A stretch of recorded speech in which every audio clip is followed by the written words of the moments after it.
Welcome back. We are those guys. You see these guys over there? Well, what about those guys? I'm Alex Hardy, joined as always, Nick Ferguson, 10 years in the National Football League as a former safety. You can find him at Nick Ferguson underscore 25. I'm just going to stop talking and let it rip, Nick. We are here following Thursday Night Football. We've got a 31-28 Jacksonville Jaguars over the Kansas City Chiefs. How you living, Nick? I'm living a lot better than Patrick Mahomes and the Kansas City Chiefs. And being as though I live in Denver, we applaud Jacksonville. Thank you. Sure appreciate you, Trevor Lawrence. Well, listen, those Jags sitting above your Broncos when we're talking about maybe a first round bye. Let's get ahead of ourselves on a week five. But yeah, as far as, week five coming to a close, the rest of the AFC West, just total disaster compared to your Denver Broncos. And we will get to that Eagles victory. But let's talk about those Jaguars. I mean, listen, it's not just that he is a legend at University of Massachusetts Amherst. It is not just the fact that, you could say that he is my doppelganger. It is not just the fact that he went from being a meme to having the best record of all the rookie head coaches, but the job Liam Cohen is doing with this squad, and I'm going to give a lot more credit to Liam Cohen because as well as they've played at times, it seems like they pull these victories. First it was the 49ers. Now we talk about the Kansas City Chiefs. These Jaguars are winning games despite so many mistakes that they make, but tonight you have to give them credit. They tightened up quite a bit. And for a team with 13 penalties, you would not expect it to be the Kansas City Chiefs. Where do you want to start with Thursday Night Football and a Jags victory, Nick? Well, first of all, I want to say let's pump your brakes, doppelganger, right? Oh, I don't Because, know what you're talking about. because I know what you're saying as far as, oh, Liam Cohen, he did this, he did that. All I've seen over the past couple of weeks is Trevor Lawrence. So it's Trevor Lawrence on the field who's carrying the weight as though he carried a lot of the criticism for things that didn't happen with this Jacksonville team. Tonight was a marquee win for him and Duval, as your doppelganger would normally say. But on that last drive, when you need it the most, and this is where quarterbacks kind of make a name for themselves, beating a guy like let me back up for a second. Trevor Lawrence beating Kansas City, beating a team like that, on a night like this, Monday Night Football, where everyone's watching, and it's Andy Reid and Patrick Mahomes. And you do it right after Kareem Hunt just scored, right? You move the ball down the field. It's like, I guess it's 3rd and 7. And you throw the ball down to Brian Robinson Jr., and he makes a sensational catch. But the thing that got it all, the thing that did it all, falling on the ground, not once, but twice, looking like a freaking baby giraffe just born, gets up, scores a game-winning touchdown. That's what I love to see. That's what he did. It was unbelievable. He falls down, and he said on the ESPN postgame that he was just looking to throw the football away before he realized, hey, there's nobody around me. I've got time to get up. And then he was looking like, I think Troy Aikman said, Earl Campbell on the broadcast, just shedding tackles on his way to the end zone, just wanting it more than the rest of the Chiefs around him. And that final drive really, to me, made up for a lot of mistakes that we saw throughout this game.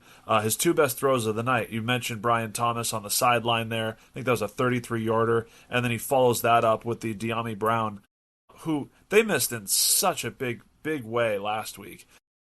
This offense has a lot of weapons on it. And, it's not just Travis Hunter that can do multiple things. Like, they're not playing both sides of the ball.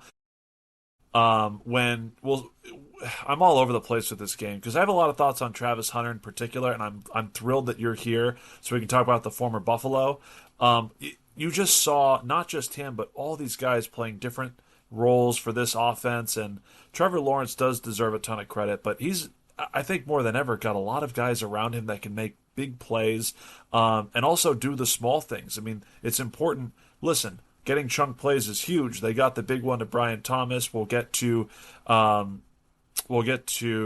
Travis Hunter in a moment here, but chunk plays, using the running game effectively, keeping Patrick Mahomes and that offense off the football field was just absolutely critical for them to control that clock. And yeah, like you said, having the ball last and having that touchdown drive with 2 minutes to go, that's Kansas City Chiefs type stuff right there, but the Jaguars able to do that. So I'm encouraged, but it's not without seeing mistakes throughout that game. A huge improvement. No false start penalties on the offensive line. They had multiple instances of those over the last couple of weeks, but they played a really clean game. And also, no false starts for Travis Hunter, too, which has happened to him a couple of times. And this is kind of my referendum on Travis Hunter. He should just be playing offense at this point. He's been ramping up more and more snap percentages. He played roughly, I have the snap counts week to week. He started out playing about 65% of the snaps week 1 and was hovering around 55-60% of the snaps. Plays 70% of the offensive snaps and runs routes on nearly 80% of all dropbacks tonight, and then chips in about 40% of the snaps on defense. He's still having issues with lining up correctly in this offense, and part of it is like I see him break up a pass defending Travis Kelce, and then immediately following the punt, there he is lined up on offense in the slot, which is incredible, but like it's leading to mistakes, and he's not totally there. But you see those splash plays that I'm sure you saw time and time again in Boulder, like the 44-yarder, the biggest play the Jags offense had all night. He's not totally there, but I feel like having a handful of snaps in the slot as the slot corner on defense is kind of hindering what he could be doing as far as his complete production profile on offense. See, that's the great thing about Travis Hunter and the reason why the Jags drafted him in the first place, because we don't really have that many players over history that can do what he's actually doing. I mean, we've seen Bo Jackson be a dual sport athlete. We've seen Deion Sanders, his coach, sure, the CU Buffs, do it, but not do it at the volume and the rate that he is being required to do it. And I get what you're saying as far as the miscues, but I'll look at it this way. Any rookie at any position, they're not going to have everything down pat. They're going to make mistakes. And more importantly, when you're playing both sides of the ball, there's going to be somewhat of an issue. But there were two things that happened tonight. I mean, he got his, I don't want to say his open moment to where he say welcome to the NFL, but he had to play over two, I believe, Kansas City DBs, which surely will make you got Moss on Sunday morning. But there was something else that was said. I think it might have been Troy Aikman who listed the qualities or activities that, Travis Hunter likes to indulge in off the field. And I think he kind of said that, well, not in that particular order, alluding to the fact that maybe football is not the most important thing for Travis Hunter. I think that was wrong of Troy Aikman to do that, to even say that for a guy who played at a high level, on the collegiate level. Both sides of the ball. But just because he enjoys fishing and playing video games doesn't necessarily mean that the guy does not or isn't in his playbook. So I'll digress in that, but I still think... And to add on to it, and let's get real here, I mean, he and his wife welcomed a newborn, I believe a baby girl, correct me if I'm wrong, this month, just a few weeks ago. Yeah. So on top of everything, he's got a baby that... A newborn. And it's his first year in the league. Yes. I think Aikman is out of pocket for that one, but also... we've been there, Nick. I mean, you've literally been there, but I've gone through sleepless nights, and I'm having trouble sitting on my ass working a radio show, let alone playing in the National Football League. And again, it is really cool to see. I believe it was like 65 snaps on offense, and he plays 70 snaps tonight. That's pretty cool. I'm encouraged by it. But for him to have some gadget plays tonight, his offensive workload expanded a little bit. It's just hard to reconcile the draft capital they gave up. And granted, you don't judge a rookie based off of 5 games, but the draft capital they gave up and the quality of players that we've seen so far, a few rookies stand out, including, Mason Graham, who the Browns, selected with that 5th overall pick. It's just early returns are he's got a lot of work to do, and he's got to do it on the fly in the season. But look, I'm not going to criticize even more than I have to because they did get that win. He did have his splash plays. But when I mentioned other players having these roles, Travis Etienne had this incredible pickup on Drew Tranquil this is the Travis Hunter catch, had a late blitz pickup on Tranquil and just bought Trevor Lawrence just enough time to get that ball out for Hunter, like, that's really cool. I don't know if I've necessarily seen ETN do that. And for a guy whose workload, was cut into a little bit by the other rookie, Bashal Tutin, and we saw LaQuint Allen get a nice kick return. Like, they've got plenty of backs to work with, justifying, a Tank Bigsby trade who's done absolutely nothing for Philadelphia. And, the receiving core we talked about at length. I mean, I really like this team, and that goes without mentioning that defense that has really carried the load through the first 5 games of the season. Devin Lloyd had that 99-yard pick six, the longest defensive touchdown in franchise history. They missed Travon Walker, who's been their best pass rusher, but still got home against Mahomes and this Chiefs offense that maybe will transition to that side of the ball. Or if you want to give your roses to that Jags defense, they've got guys like flying around the ball that have just made such an impact that makes it that much easier for Trevor Lawrence to make a mistake here or there, and the Jags still be able to pull out these wins. Well, you know what? Here's one thing I definitely want to highlight, because when we look at both of these teams, as much as we want to talk about the defense and how each unit played, which they played pretty decent tonight, but let's talk about the quarterbacks. Both quarterbacks, you're talking about interceptions. That's one. Throwing for a touchdown, rushing for a touchdown. Trevor Lawrence with the game-ending or game-sealing touchdown, he ends up 2-1 versus Patrick Mahomes. But here's the odd stat, which says a lot about both teams and could be problematic moving forward. Both of the quarterbacks led their teams in rushing. That is a problem. Now, we could just say that maybe this is a one-off, and it could possibly be a one-off. Not for this Chiefs team. It hasn't been. Well, see, once again, that's a problem. And what we saw was 2 quarterbacks play well, but for me, this was a coming-out party for Trevor Lawrence. The way that he played, it was reminiscent of those Clemson Tiger days where he actually was playing against Alabama, right? That's what it looked like to me. Like Trevor had forgotten, based on all the negative criticism that he's received playing in Jacksonville, but then all of a sudden, now he was no longer pushing up daisies. Great things are happening. This was the Alabama game for him, in my opinion. Yes.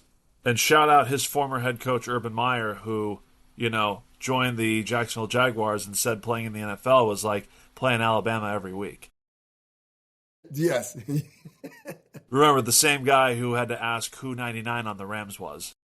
Yeah, that guy. Wait a minute, the same guy who was hitting on a young lady in the bar, knowing as though he was married right after playing against the Cincinnati Bengals. Oh, that same guy. You're not giving him enough credit. He didn't just hit on a younger woman while he was married. The guy ditched the team flight home from Cincinnati to Jacksonville so he could hang out in that area of Ohio where he doesn't have to buy a drink in that state anymore because of his work with the Buckeyes, and the team flew home without their head coach after a Thursday night loss. That is it. Infidelity is one thing, Nick, but yes, abandoning the team, I think you would understand, is a much more cardinal sin. Well, then also to add insult to injury, he didn't even have on the jacket of the Jacksonville Jaguars. No. He had on an overcoat that said Ohio State Buckeyes. I'm just again, just to make sure he didn't have to pay for that drink. And again, I think we say this all just to, I love clowning the guy, but Liam, like, a competent coaching staff is just such a breath of fresh air for this team. The NFL, look, Jacksonville's not the biggest market, but with that fan base and the players that have come through, and those, this is the one thing I tweet about the game. Those jerseys, Nick. When a team wearing those jerseys play well, I truly believe it is good for the National Football League. And also good for the National Football League is parity. Briefly on the Chiefs here, they're working Xavier Worthy back into that offense. On that final drive when Patrick Mahomes throws that ball up in the air, and it seems like Kelsey and Xavier Worthy were about to converge on the ball once more, I had to shield my eyes, not again. Yes.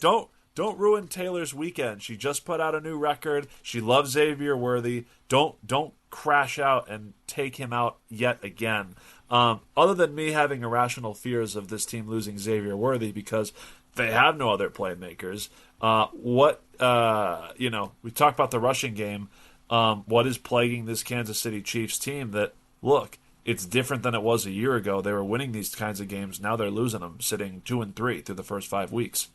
Well, you just hit the nail on the head. Last year, they won a bevy of games in the closing minutes of the game because while other teams found ways to lose games, they found ways to win games. And there are some thoughts that maybe the guys in the striped shirts may have had something to do with it. I don't know, but that's kind of what I've heard. I've heard people talk about it, but with these Kansas City Chiefs, they look entirely different.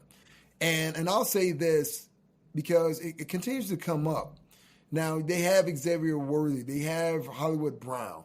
But there's not a lot of explosive plays that we are used to seeing the Chiefs have and getting them and putting them on short fields. We're not really seeing that. So now they're living life just like Ed and Jed Clampton. They have to matriculate the ball down the field just like everyone else.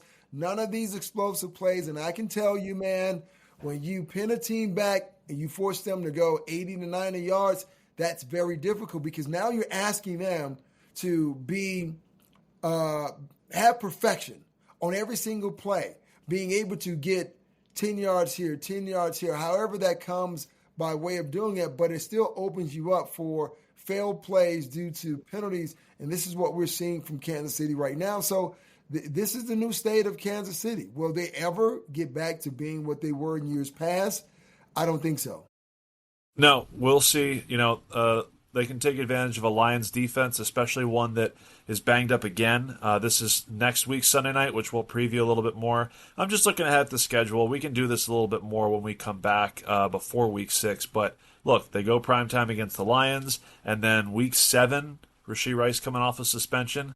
The Vegas Raiders are waiting for them at home. That could be a get-right opportunity for them, and we'll just have to wait and see. I think that about puts a bow on Thursday night. I sure hope so, because we spent almost 20 minutes on it. I mean, that game was insane, right? Yeah, And look, I'll hang my hat there, and I'll put my hair up. This is just scintillating, of scintillating visual. I'm putting up my Trevor Lawrence hair, speaking of visuals, and we can move on to the rest of week 5, right? Because I had my Trevor Lawrence look with the hair down, but as crazy as we thought Monday Night Football was, it does not compare to how the Tennessee Titans got their first win of the season at the expense. No. It's not even as if the Titans won the game. The Arizona Cardinals just lost that football game. Yeah. Do you want to begin with Amari DiMercado? Do you want to begin with Tyler Lockett scoring a touchdown? Where does your mind take you when you think of how the Cardinals coughed this game up? Well, let's start with the fact of DiMercado. I mean, being here in Denver, I saw it last year with Jonathan Taylor when the Colts came to play the Broncos. He was clearly out front, but before he crossed the goal line, for some reason, he dropped the ball. And why is this seeming to be somewhat of an alarming thing? Like, we've seen it in college football, and we can expect it in college football. Not on a pro level. And the way that I look at it, some of these guys are not used to scoring, but some guys think about their touchdown celebration that they were practicing back at their home or their apartment. Yes. They're like, I'm going to hurt him with this tonight. But they forgot to take the ball with him. And the scene following that, when you got Jonathan Gannon kind of confronting him and having somewhat of a spirited conversation. Now, is that what that was? Yes. That's the only way to classify it. But the optics of it, to be totally honest, wasn't really good. No. Jonathan Gannon has since apologized for it. Here, just to give context to it, right? This was DiMercado running 72 yards. The Cardinals were up 21-6 at the time, 28-6, you think, with about 13 minutes left in the game would be the nail in the coffin, and yet it's not. Tennessee then goes 6 plays, 80 yards, and just absolutely gets down the field in a big way through Cam Ward. A deep 47-yarder to Calvin Ridley, seeming like those two get along. And then the next drive that Tennessee has the football, the Cardinals come up with a big interception. And then what happens, Nick? Well, you know what? Here's the thing that got me was there was a turnover. And the idea was that, how can you not secure the ball? And then it became, it looked like a slip and slide out there because the guys could not corral the ball. When I'm screaming, just fall on the ball. They teach you to fall on the ball in the fetal position so you can cradle the ball to your body. But it was like a game of hot potato as well because the ball is squirting out as no one really wants the ball. Then it ends up in the end zone. How bizarre is that? Tyler Lockett, Johnny on the spot. I mean, look, again, I mentioned 13 minutes ago with what would have been a 28-6 lead. Now we're talking 4.5 minutes to go, and this would have been a 21-12 game with possession. And now all of a sudden, the Titans, they still have to score again, right? They're down 2, and the Cardinals immediately punt the ball. And Cam Ward again, this 71-yard, 11-play drive in under 2 minutes became an NFL record, Nick, the longest game-winning drive for a first overall pick in their rookie season, which to me just sounds like me picking cherries off the tree because how many other qualifiers can we add into it? It was on a Sunday. It was week 5. The Tennessee Titans had not won a football game. I mean, look, a couple impressive throws. But I would be lying to you if I told you that because they won the football game that the Tennessee Titans are right. I do know that because they lost the football game, I'm kind of good on the Arizona Cardinals for now. Like, is there any reason, as prolific as Kyler Murray has been at times, I think the comment that came to mind for me is that he's still a baseball player. Because in Major League Baseball, you can fail 7 out of 10 times and still be one of the better hitters in baseball. And that kind of completion percentage, that kind of success rate, that clip just does not work in the National Football League. You can go up to the plate, get hit in the head with the football, or a baseball in this case, and still get up to bat 3 or 4 more times that game. It just does not work that way in the National Football League. And I just have no read on these Arizona Cardinals unable to put more than 1 or 2 drives together a game. Like, I'm out. I'm good. I'm good if you're good. Well, I'll say this. I think the judgment is still out on, or the jury that is, still out on Kyler Murray. And I look at it this way. Every quarterback needs, I guess, a couple of essential things. One, let's talk about offensive line protection. And let's just say running game, right? With James Conner being out for the season, that impacts you. And then who are your players down the field? And we've known over the past year, and it seems as though it's trending in that same direction, Trey McBride continues to be your number 1 receiver. That's a problem when your most dominating receiver is a tight end option and not the guy that you drafted, in the draft. Yeah, a top 5 pick in Harrison, yeah. Yeah, I mean, the Cardinals have been void of talent far as the offensive outside the numbers help. So that's kind of the same thing that's happening with Kyler Murray. So I don't want to throw dirt on him just yet. I still think he's a capable quarterback. But if they give him some talent, some healthy talent, things will change. You don't think so? I'm not saying anything bad about him. I just don't want to say anything about him. I mean, the concerns of Trevor Lawrence, who is in year 5 compared to Kyler in year 7, and both of them have the bag. Like, I get that, all the talent hasn't been there at the same time, and both of these quarterbacks have made playoff appearances. But I just, until things kind of change one way or the other, like if we have more, like, look, I can completely go back on my word if they lose another game just like they did on Sunday. Like, I have no problem doing that. But I just, there's so much better things that happen in week 5 that I feel like talking about. And that would include your Denver Broncos, who went in and on the road in Philadelphia, Nick Ferguson, they took out the reigning Super Bowl champions. Yeah, they Come on. did. Yeah, they did. I thought that was going to be a defensive matchup between Vic Fangio and, when you think about, what was going on with the Broncos defense and Vance Joseph. But what it came down to, especially in the fourth quarter, Kevin Patullo right? I don't know why was it that he somehow changed the game plan. It may have something to do with maybe both his wide receivers in their own way complaining that their offense needs to have some changes. They're not throwing the ball as much. They're running the ball too much. And the one thing that they needed to do against another defense was run the ball. And can you believe that heading into the third quarter, Saquon Barkley only had 6 carries? Can you believe it? 6 carries for a guy who had more than 2,000 yards last year. That blows my freaking mind.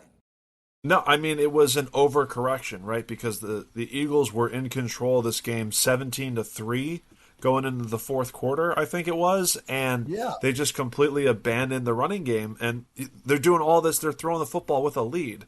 The Denver Broncos didn't make any adjustments until the second half, and kudos to them for finally getting there. But it seemed like the Eagles were in control.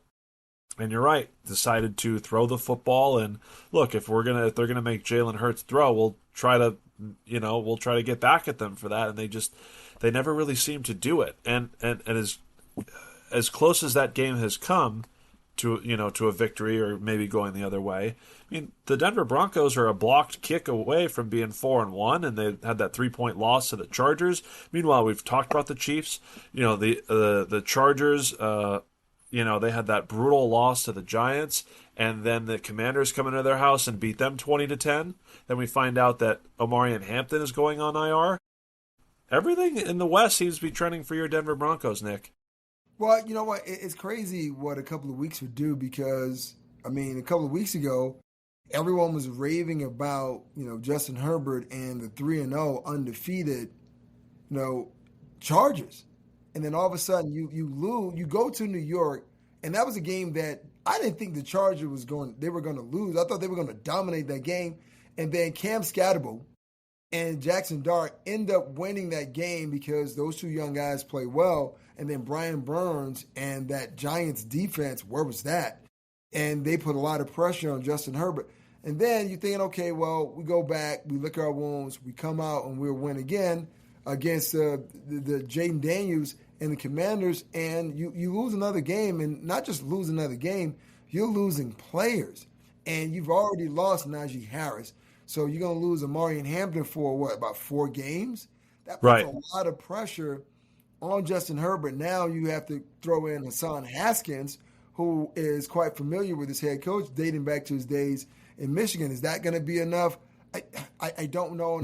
The answer is no, because before the running back injuries, it was Rashawn Slater. Then it was Joe Alt. Then Trey Pipkins went out. They're playing their 4th and 5th tackles, one of which is out of position because they're hurt on the interior as well. Mekhi Becton hurt also. Like, that's the foundation of it, the offensive line, and there's no wonder that Justin Herbert, through his first 5 years, is sacked more than Andrew Luck, who decided to hang it up at that point in time. That's not going to be Justin Herbert. I mean, God willing, but it's clearly feeding into the issues that they have running the football, and just put the ball in the best player's hands.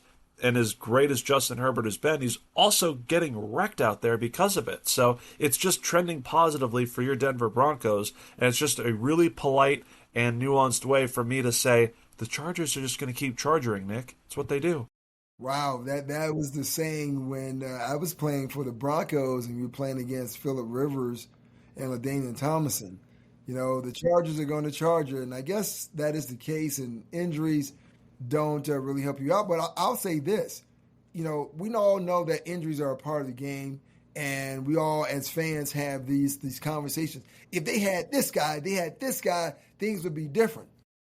It just brings me back to, looking at Kyle Shanahan. So this is why I don't feel so sorry for the Chargers because, I mean, no one's had teams beaten up over the past couple of years more than John Lynch and Kyle Shanahan, but they seem to find ways to win, even with the thrown away Mac Jones. Well, don't get me started about my boy. And honestly, the craziest graphic that I saw in quite a long time, The Athletic had a profile on him about what he saw in Marina Del Rey, where he was staying before the game on Sunday. Feel free to look that up on your own time. I don't think there's any reason for me to put that out here on our podcast. Those guys, that's what we are. We're going to talk football and not the dark and haunting things that Mac Jones had to put away as the San Francisco 49ers put away the LA Rams at SoFi. How about that for a transition? Your Broncos are going to get their double dose in New York. They go to London to play the Jets, which again, the NFL doing its best to send their most exciting teams and superstars out to London because we saw Carson Wentz and Dylan Gabriel a week ago, and now we will get Justin Fields or honestly probably Tyrod Taylor for an 0-5 Jets team that has absolutely no life to them, and I will spare you this week, but Aaron Glenn is the worst rookie Jets head coach. They are the only team that does not have a takeaway on defense yet, and yeah, I'm going to spare you from your dear and close personal friend, former teammate Aaron Glenn. We'll do that another time because I thought this was even crazier than how bad the Jets are, and we will get to a Thursday night game that features the other team in New York, plus those Philadelphia Eagles. We've got an NFC East battle for Thursday night, and the Eagles are a heavy favorite to go into MetLife, and for the issues that they had on offense, I think it would be a great opportunity to get right when they go on the road against the Giants, and then they face quick turnaround for Brian Flores and the Vikings defense, but then they get the Giants again. So we've got Eagles-Giants 2 of the next 3 weeks. It starts on Thursday night. Nick Ferguson. Yeah, that's going to be really interesting because for me, after a tough game against the Denver Broncos, a game that the Eagles had in hand with that 17-3 lead, and just kind of blowing that away. And that was a game that was really iffy because it's probably a game I've seen with the most inconsistent officiating that I've seen in my time. But it helps when you get a double dose of the New York Giants, a team that just lost, oddly enough, to Spencer Rattler and Kellen Moore and the Saints. I thought that Jackson Dart and Cam Scatterwood was going to go in and run roughshod. Didn't really happen, and when you think about Jackson Dart, he's dealing with injuries. So if that ankle isn't doing too well, that means should we see Russell or James Winston? Well, it'd be Russell if he hasn't already, completely given up on the season. That's not the type of person he is. I'm not even going to speculate. No, he's not. It would be Russ. I'm hoping one of those guys ends up in Cincinnati because we also did not talk about Jake Browning and one of the worst quarterbacked games that I have seen in a couple of years.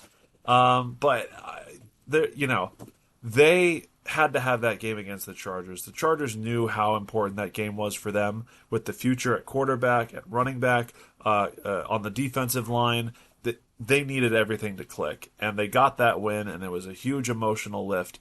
So there was a little bit of a letdown to come, and they have a real measuring stick. I think this is a great opportunity really for the Eagles because, look, we can clown the Giants all that we want, but they have a great pass rush, which is going to apply a lot of pressure on Jalen Hurts because when he can't get to his first read, and it's kind of like really basic to say that, well, if he can't get to his first read and if he doesn't have as much time to throw the football, he's not as good of a quarterback. That is true of 32 of 32 starting quarterbacks, Nick, but in particular, a good pass rush while the back end of that defense having its issues is a good way for the Eagles to figure out where they are. Because I think the comparison, we mentioned those Chiefs teams that always found a way to win. That was the Philadelphia Eagles for the last 19 games. And then, penalties and mistakes like that are what, made Cinderella's slipper or her carriage turn into a pumpkin. And they finally do lose that game. So, I'm encouraged by it. I'm not necessarily going to completely count out the Giants, but they want to run the football. They want to try to keep possessions as long as they can. But it's just going to be hard to do that against that defense. So I would definitely give a huge advantage to the Philadelphia Eagles, though I don't necessarily think it's going to be the most high-scoring game. It may be a classic MetLife situation where you get down in the muck, and the Eagles are more than happy to play that football game, which is why I give them a heavy advantage, and they may, win by more than a touchdown, which is what they're expected to do. Well, I think this is a game where it's going to call for a lot of internal reflection. for the Eagles because coming into the Sunday's game against the Broncos, there was a lot of conversation, a lot of frustrated players, and you have to expect that's going to happen. Think about the number of offensive coordinators that Jalen Hurts has had to deal with. That's multiple systems, multiple verbiage, exchange. And when you're a quarterback, you want to be able to feel comfortable at the line of scrimmage that you can go and check to any play you want to check to. But sometimes when you have all those plays swirling around in your head, you're just trying to make, sense out of nonsense. And that's kind of where this team is. And I'm hoping Kevin Patullo, after losing to the Broncos the way they did, that there's going to be some subtle changes. But here's what I know as a husband. Here's what I know as a person, as a man. And here's what I know as a coach. You can't make everyone happy, right? You can't. You can try, but there's always going to be someone disgruntled because they're going to feel as though they were left out. So Kevin Patullo, what he needs to do over these next 3 games is go out there and call the best game that he can call, not for one particular player because you're trying to get A.J. Brown his touches because, the squeaky wheel gets the oil. No, you're trying to win football games. What does that mean? Balanced attack. If that means you're running Saquon 25 times, you run him 25 times. Mm-hmm. Yeah, and look, you get him involved in the passing game too because he was able to break one for a long score as well. He's Nick Ferguson. I'm Alex Hardy. We are those guys. We hope to continue to being your guys because these guys over there, what about those guys?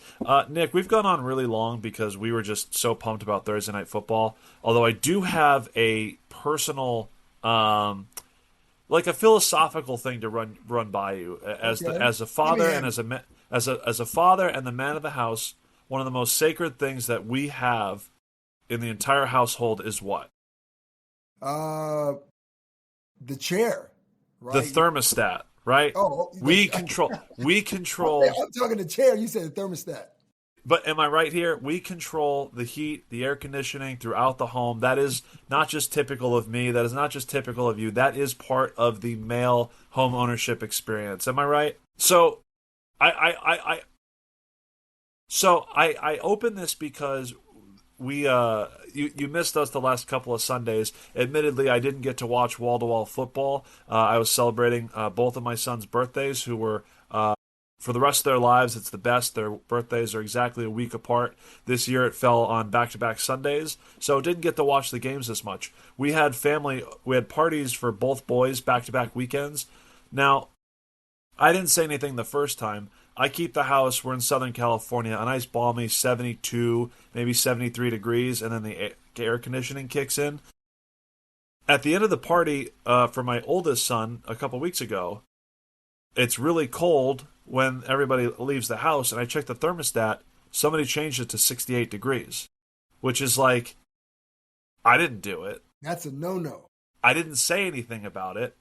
A week later, for my younger son's birthday, everybody leaves the house. I get a chill. It's 68 degrees again. So I say to my wife, like, hey, did you change the thermostat? Like, that was smart because we had a lot of people in the house. It gets a little bit hotter. She says, I didn't touch the thermostat. Nick, who came into my house back-to-back weekends and changed the thermostat?